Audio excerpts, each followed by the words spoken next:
नमस्कार। चिंतन मनन की इस श्रृंखला में प्रस्तुत है आज का चिंतन। अध्यात्म का अर्थ। हमारे देश में ऐसे लोगों की कमी नहीं है जो अध्यात्म का अर्थ घर बार त्याग कर, लंगोटी लगाकर जंगल या गुफाओं में रहना और कंदमूल आदि खाकर जीवन निर्वाह करना मानते हैं। ऐसे भी अज्ञानी लोग मौजूद हैं जो दाढ़ी और जटा बढ़ा लेने, शरीर पर भस्म पोत लेने अथवा गर्मियों में धूनी तपने, जाड़ों में नदी के जल में 2-4 घंटा खड़े रहने, जप करने आदि काया कष्ट को अध्यात्म समझ बैठे हैं।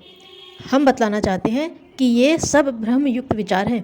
इस संबंध में एक विचारक ने लिखा है, हमारा विश्वास है कि निकट भविष्य में जिस नए युग का आविर्भाव हो रहा है उसमें सबसे मुख्य परिवर्तन मनुष्यों की चित्तवृत्तियों में होगा और वे सच्चे अर्थ में धार्मिक बनने की चेष्टा करेंगे।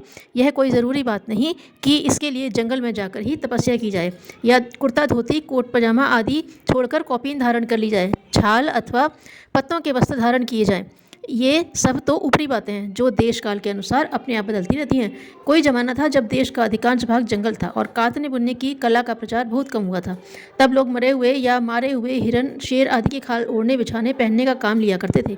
पर इससे वे सभी आध्यात्मिक बन जाते थे, यह कोई नहीं मान सकता। अब भी तिब्बत आदि में मनुष्य ऐसे पाए जाते हैं जो ठंड के कारण गुफाओं में रहते हैं और देखने वाले को वनवासी साधु या ऋषि की तरह ही जान पड़ते हैं, जो वास्तव में डाकू का पेशा करते हैं और मनुष्यों को मारकर खा जाने वाले नर राक्षस हैं। यही हाल अफ्रीका के कई हबशी फिरकी इलाके वालों का भी है, जो पत्तों की लंगोटी लगाकर पूर्णतः प्राकृतिक जीवन बिताते हैं, पर जिनको मनुष्य का मांस मिल जाए तो उसको सबसे अच्छा भोजन मारकर बड़े आग्रह के साथ खाते हैं। आध्यात्म का अर्थ है संसार में एक ही आत्मा तत्व व्याप्त होने की अनुभूति और तदनुसार प्रत्येक मनुष्य को, प्राणी को अपने ही समान समझना, उसके सुख दुख का भी अपने सुख दुख की तरह ख्याल रखना।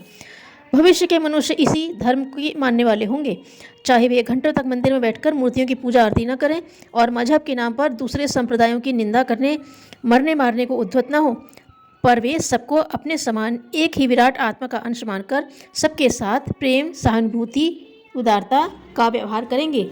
आजकल अलग अलग मजहब वाले ईश्वर और धर्म के नाम पर जो झगड़े करते रहते हैं और अन्य धर्म वालों की हत्या करने में भी पुण्य का कार्य समझते हैं, वैसी मूर्ता भविष्य में दिखाई न देगी, वरन उस समय ईश्वर उपासना का सबसे श्रेष्ठ रूप यही होगा कि अन्य किसी मनुष्यों की सेवा और सहायता की जाए और घृणा तथा कलह का नाम निशान भी